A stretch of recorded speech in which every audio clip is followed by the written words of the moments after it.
Hello, welcome everyone to this episode of Voice of Super as we all get ready for a big ASFA conference. This month has delivered 2 landmark advocacy victories for Australian workers. On October 13th, Treasurer Jim Chalmers announced the first substantive changes to the low-income superannuation tax offset in 13 years. I have a 13-year-old, so I just realised I just did that math. It's actually from her birth.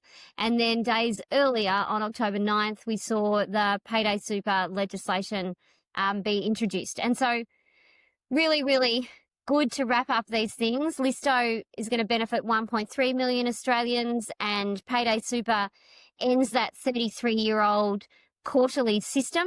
So that's going to benefit pretty much everyone, and address unpaid super, which we know is higher in younger people, higher in tradies, and make people better off at retirement because their money will be in their accounts and growing. So these reforms are obviously the culmination of years of sustained industry advocacy, but now comes implementation, and these are not small tasks. And we know that at ASFA because we run the implementation consolidation across the sector as well. So the industry is going to face its most significant operational transformation since SuperStream with Payday Super.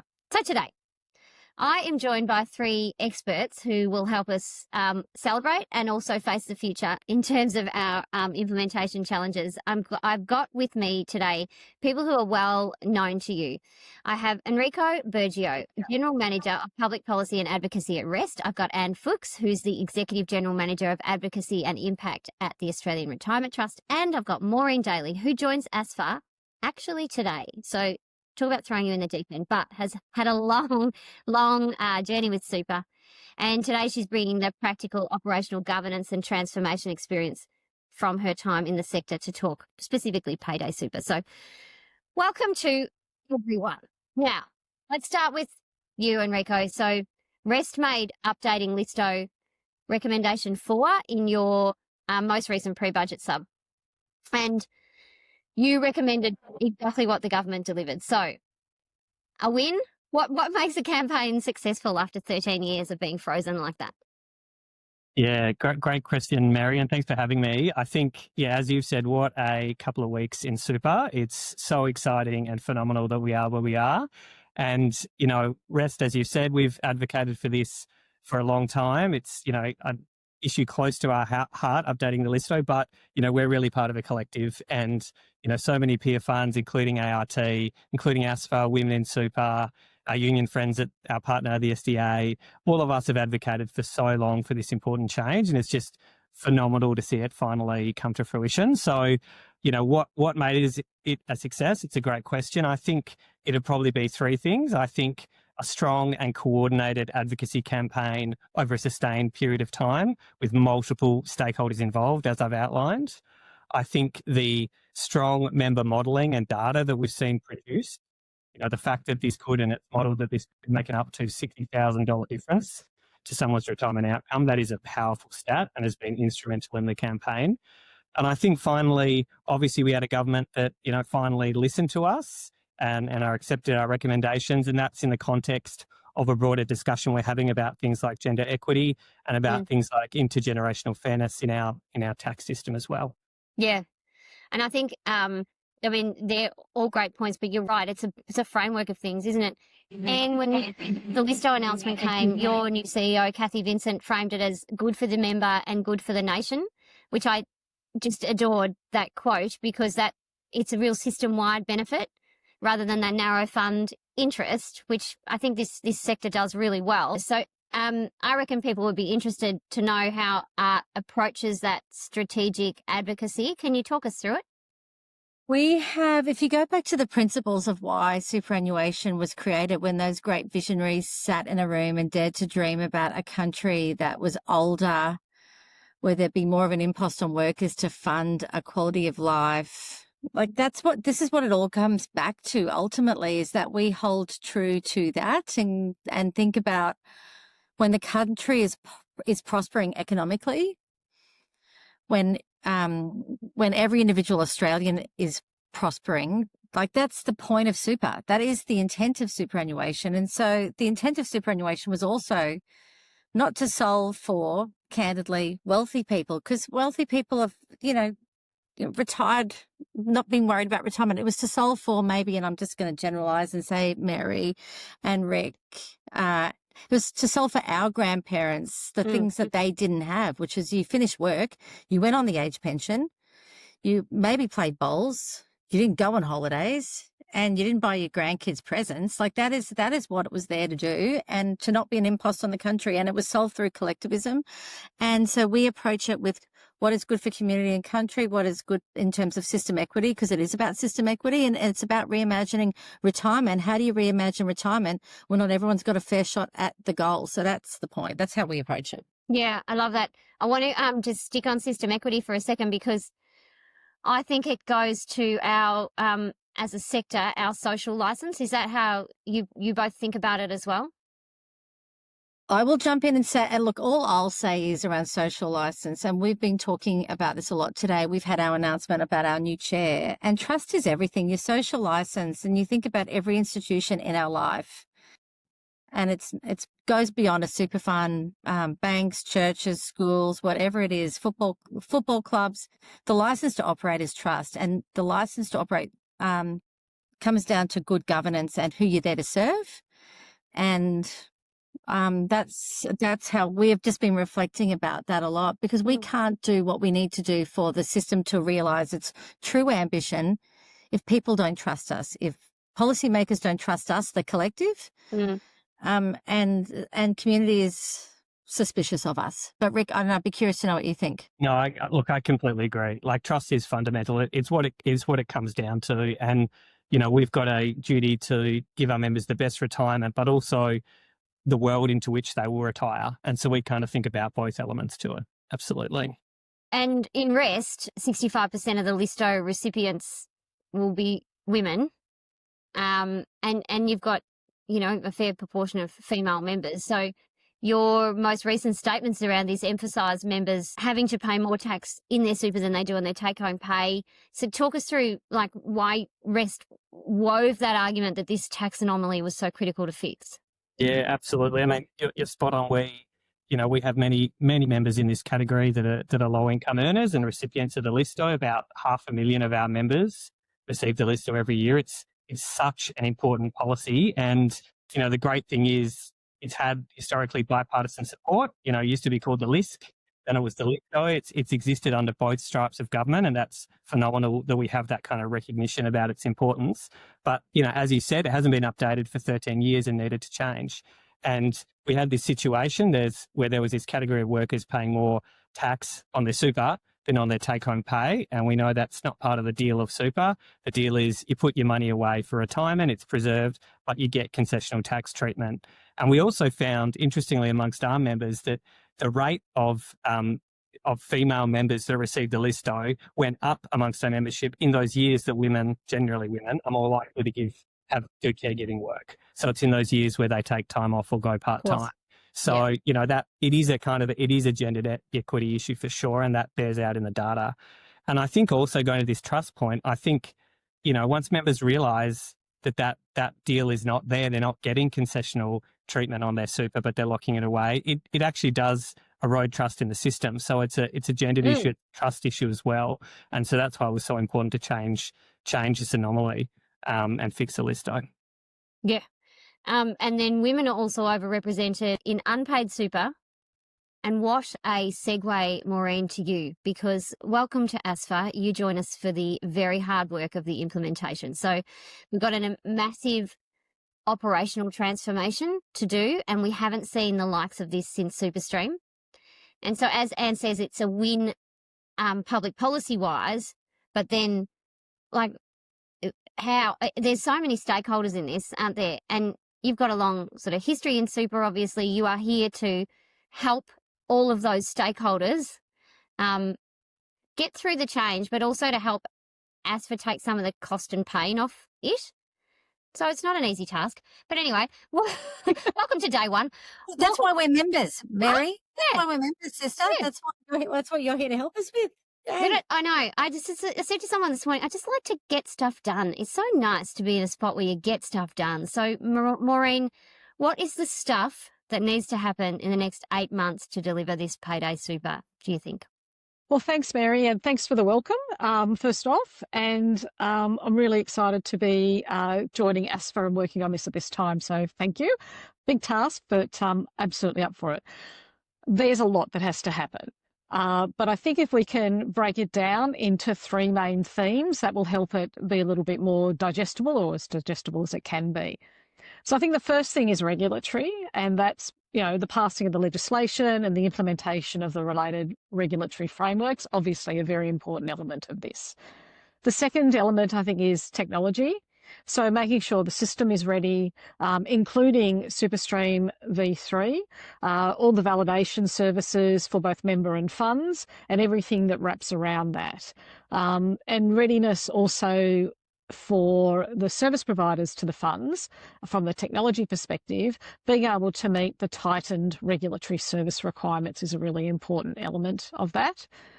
And then the third element to the work that needs to be done is, and I don't think this can be understated, and Anne, you sort of touched on the work with employers, is communication. And so comprehensive communication program rolling out across all the stakeholders, ranging from the funds to the employers, early and often, I think is important as well, and providing information on the practical impacts and what to do for everyone to get ready. Yeah, so that's that's just 8 months to do that. Yeah, So not long. it's not long. It's not long, but it's the sector we've got muscle in this, haven't we? Unlike, I do feel for small businesses, because they haven't exercised this muscle for massive change before. So it's understandable that they're all a bit, how do I do this? And payroll providers to a certain extent may not have all been through this as well, but Super does these big reg change bits quite often. And I will jump in. Go in. We have been doing a lot in terms of we have our Beam, our platform that helps. We do a lot with that in terms, that is kind of our bread and butter. Every fund has their things that make them special and different, and I think that's one thing that I can do for the good of all the funds, is educate around how this can be operationalised, and also I think probably remind people too that when superannuation came in, everyone was complaining about the impost, the administration and sort of cash flow impost. And in the end, everyone's worked out it's marvellous for the country and for the individuals and communities. And so, yes, it's a bit painful and tedious, but winning the hearts and minds hopefully is a bit easier this time, because everyone knows that it's true. Yeah. It's not a myth. No, you're right. And Rest has piloted a workers platform as well. Enrico, what's that? What's happening? Yeah, so we've piloted a new, integrated employer services platform, Worker. We've got a lot of really useful kind of intel from that pilot and from speaking to our employers. So I think a couple of key things to call out is that, I think unfortunately awareness is still pretty low around Payday Super, and hopefully that's going to kind of uplift in the coming months. But, we did a survey of our employers in November last year, and only 22% of them said they knew a lot about Payday Super. So we need to kind of uplift that knowledge really, really quickly. Yeah. And I think the readiness varies significantly, and it often does go to the size of the business issue, with larger employers more likely to kind of get it earlier. And so that dedicated support for small business, as Anne said, that's so crucial, and that's so crucial given the Small Business Clearinghouse is going to cease soon as well. So it's the dedicated support to them. And the other thing we learned in Worker is that simplicity of these arrangements and platforms is key for employers. They don't want complexity. They liked our kind of platform, and it's ease of use, having a simple kind of solution that saves them time. That's going to be kind of huge and monumental. So we need to prioritise that as well. And do you reckon readiness, if you had to take a guess at readiness across the art cohort, about the same? I agree. I just think, look, you think about your life, everyone's lives are, if you're a small business person, this is, we are literally, I know our employee team, our workplaces team, as we call them, are just, are constantly on, Teams chats and education. It's education. Our systems, as a fund with 2.4 million members, we have been self-administered for forever. So So that component of it is fine, but we have a lot of work to do, and we've got to do this in a way that is empathetic to the reality of small business people that have obligations around what their emissions are into the environment. There's just so many things they've got to comply with. So for superannuation successful, everyone's got to buy into it and feel like they're a collective part of it. So we are doing our best to support with that. So Maureen, multiple stakeholders have questioned whether contribution processing ecosystem is ready. What's your assessment of industry readiness? Tough question on day one, Mary, so thanks for that. Yeah, but it's the afternoon, so... I know, I've had all morning. In terms of readiness, my understanding is that the work to support SuperStream V3 is well underway, and that the industry is absolutely ramping up to be ready for Payday Super for 1 July next year.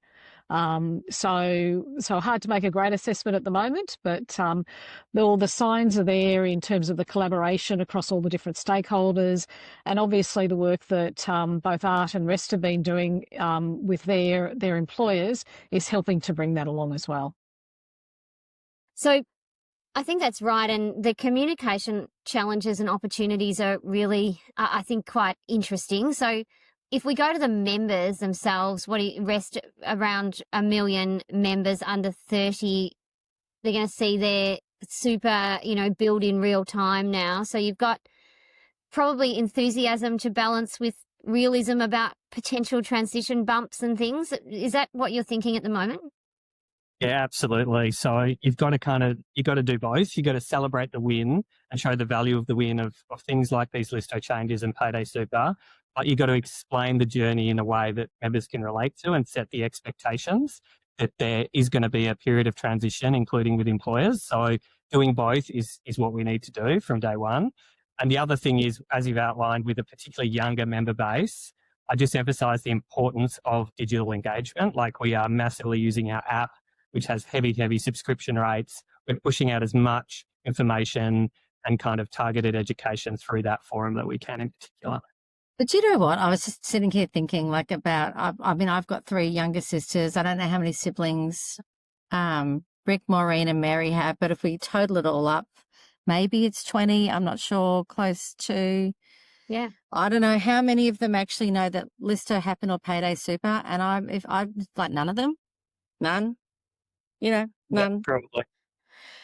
And so this is where I think so the beauty of, the system taking care of people when they don't know kind of what's going on, and the fiduciary obligations, how seriously we take them, and that they don't need to worry and they don't need to care.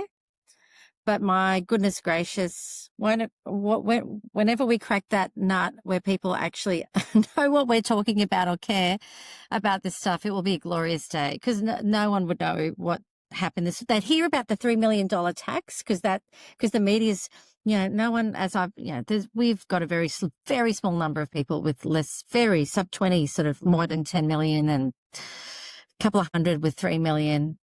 I think it's 250,000 that will benefit from LISTO out of our 2.4 million members. But we talk about it. So it's going to be great when the story changes. I'll stop my rant. No, you're quite right. The communication challenge, and you've got what, 2.5 million members? 2.4 million members. Right, up to there. So your communication challenge, is difficult. And you're right.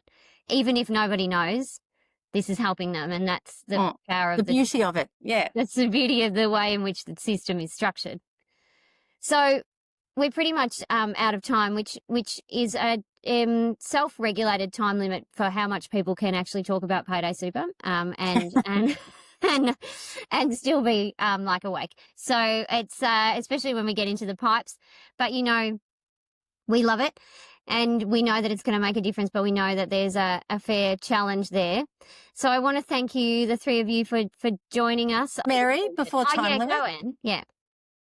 What is the one thing you think that ASFA did that really kind of was packed a punch around getting this done? Oh, I think I agree with your earlier comments about long, sustained.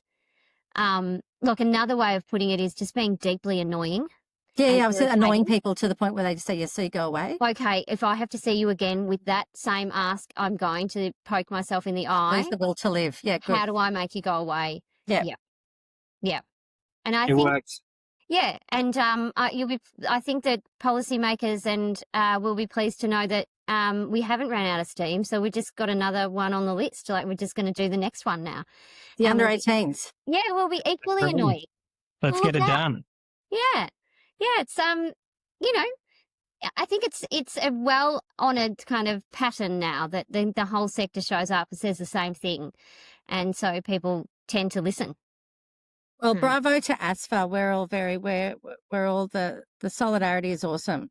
Oh, it's been a lot of people, hasn't it? And some genuine big hitters in there. And so, yeah, we're just we're all walking the same direction.